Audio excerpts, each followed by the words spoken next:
I'm going to change the song.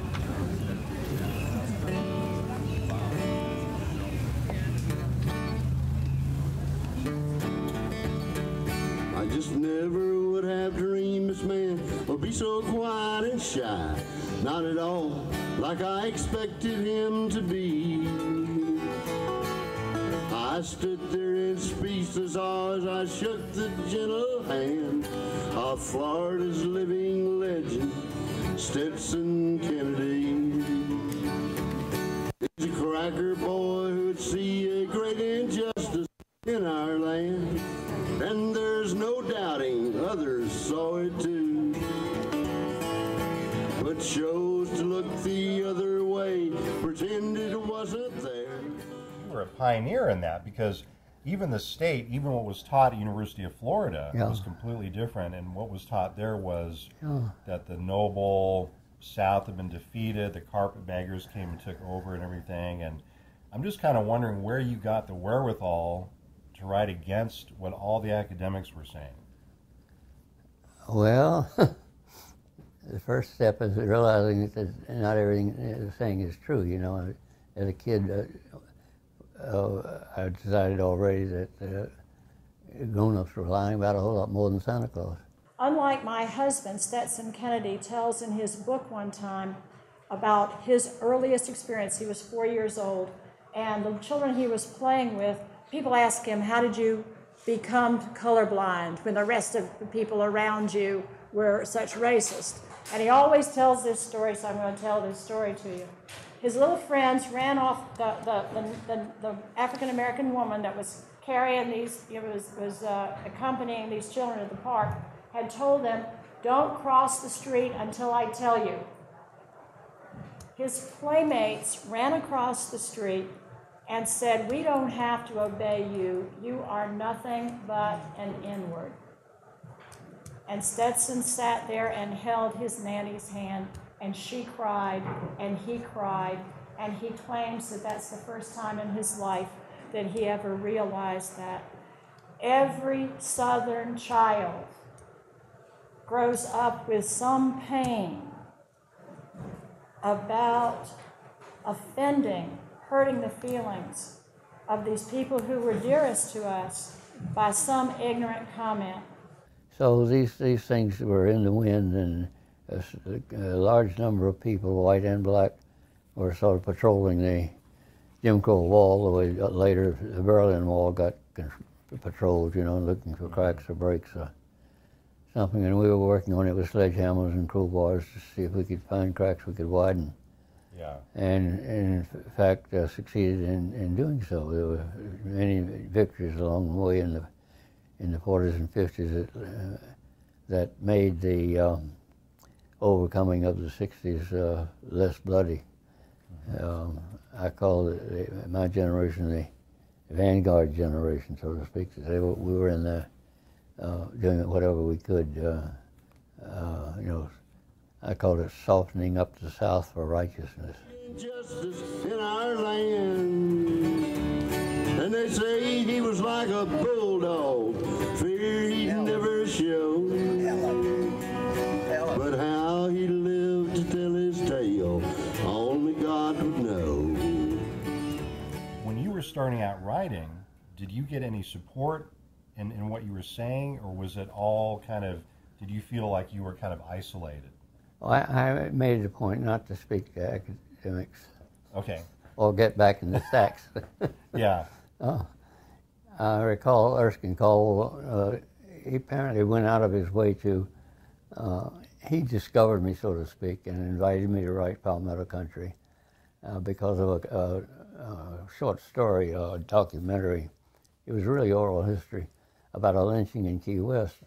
It was published in Direction magazine, and Caldwell was one of the judges, and because of that piece, he invited me to write the book. Mm-hmm. And I recall along the way, I was busy, you know, age 20 or whatever, typing a whole lot of quotations from other people. So he wrote back, says, be your own authority, stop quoting. So you tell an academician how to be your own authority, and you know what sort of looks you'd get. Right. I mean, could you talk a little bit about him, what he was like? My father had a furniture store in Jacksonville, and one of his salesman collectors, I worked with him closely in the back alleys collecting dollar bills, made the remark, his family, he said, lives on Tobacco Road. And Caldwell got, he said, all of his stuff, Tobacco Road stuff, from this fellow's father. And I said, you never know whether it's true or not, but that's what he said, and made such other remarks as Caldwell knows he'd better, any time he crosses Georgia, he'd be 40, better be at an altitude of 40,000 feet. So, but the collection of letters that Caldwell was coaching me as we went along, I recall I had, it was published by Duell, Sloan and Pierce, quite a respectable publishing firm at that time, and the manuscript came back to me from the publisher with all sorts of red ink notations and so on.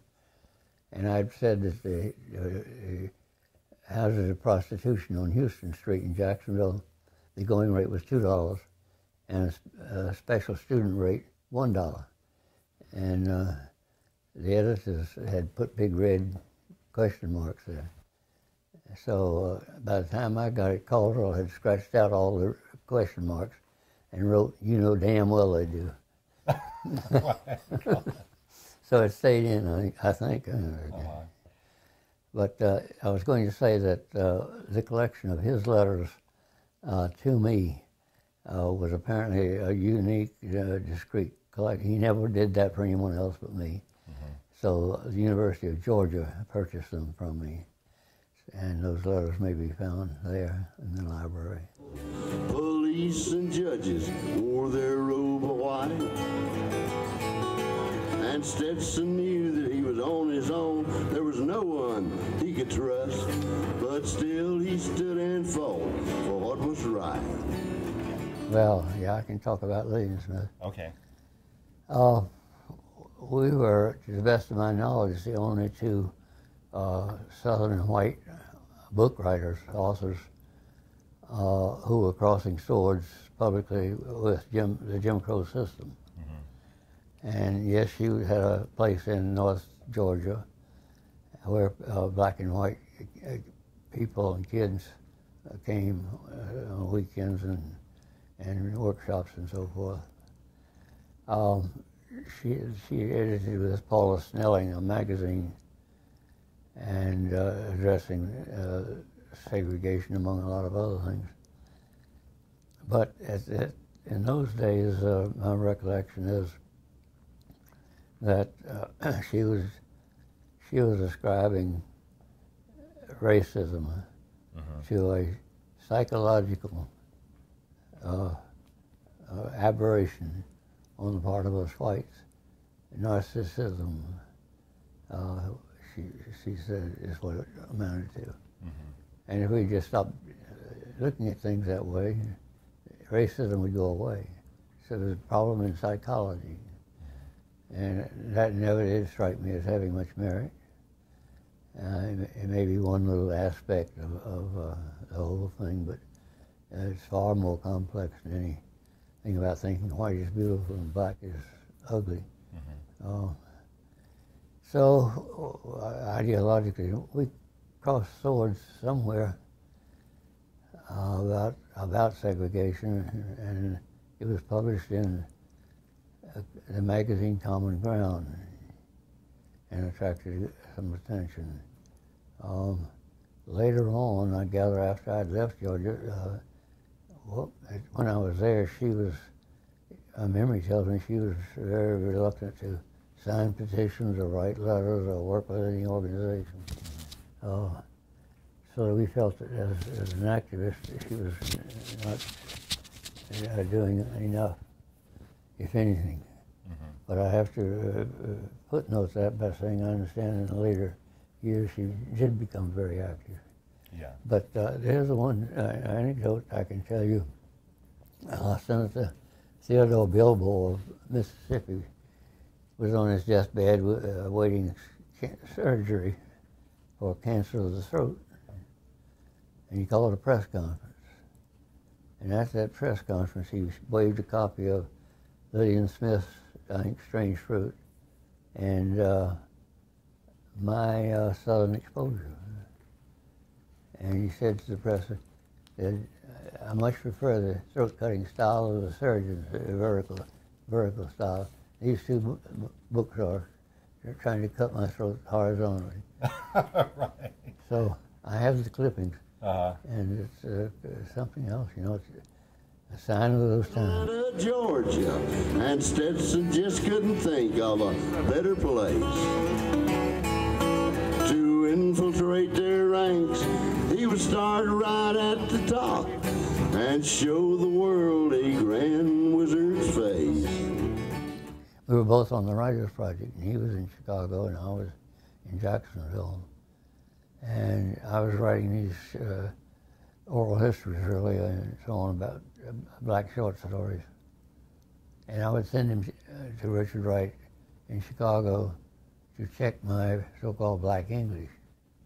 In those days, we hadn't really left the old school of Uncle Remus, and just at these dim does. Even black writers were writing like that. Because the white audience, like, you know, it's a put down. So, in any case, I did that was right, and he would reply, you know, politely, everything's okay.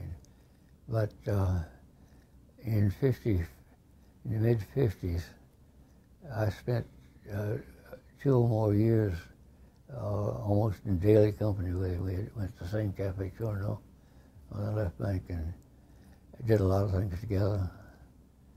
And he said some very interesting things, like it took me 5 years of getting lost in the greyness of Paris before I could stop thinking and seeing everything in black and white. And I remember someone set up a conference in Miami, a Western Hemisphere conference on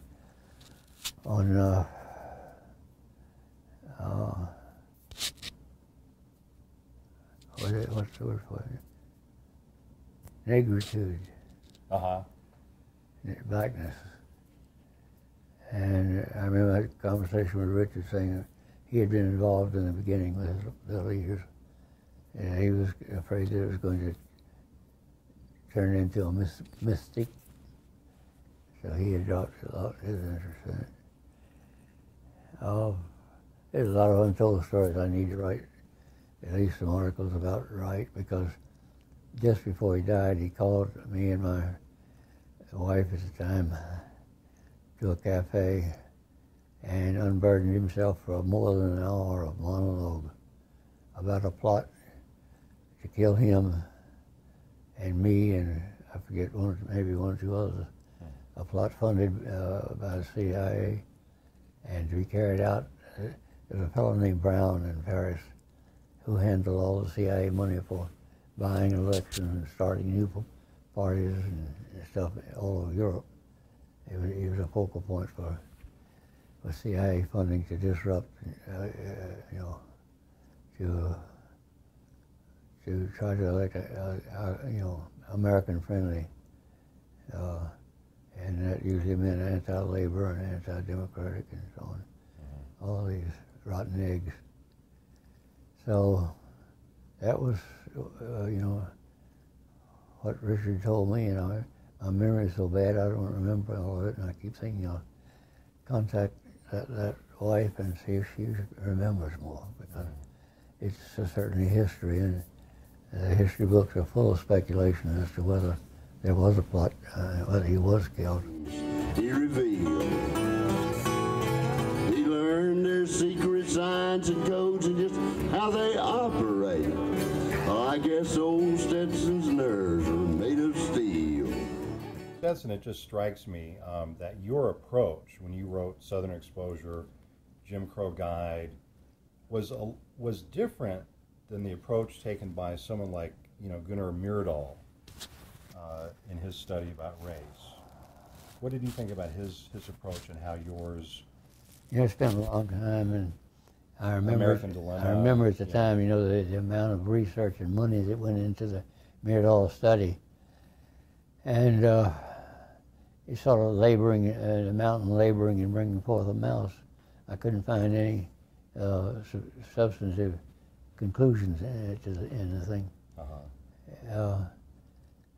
I think I made some saying about as for the Myrdal report, let it be said that few studies have had so many facts at their disposal or reached so many erroneous conclusions based upon them.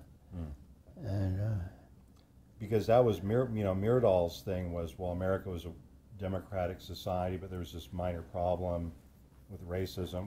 He didn't say minor, but he said there's this problem with racism, but as soon as we get that cleared up, then everything will be back to...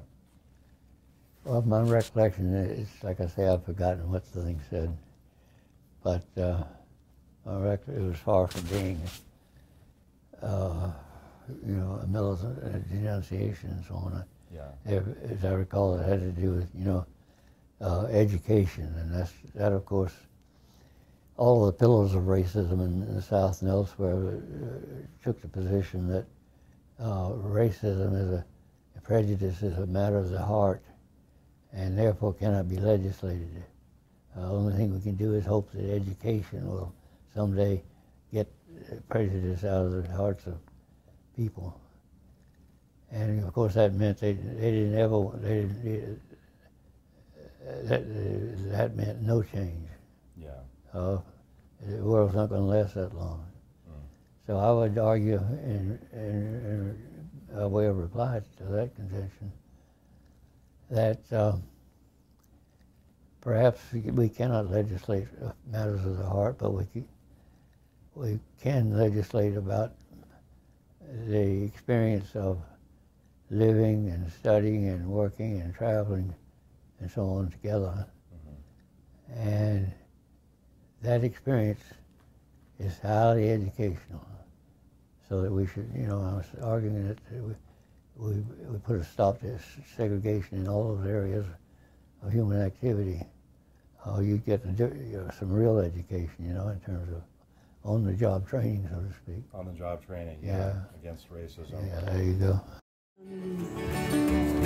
And they say he was like a bulldog, fear he'd never show. But how he lived to tell his tale, only God could know. Could you tell me how you went about writing those? Well, you mentioned my reconstruction, the traditional, conventional birth of a nation concepts of Reconstruction are very badly in need of fixing.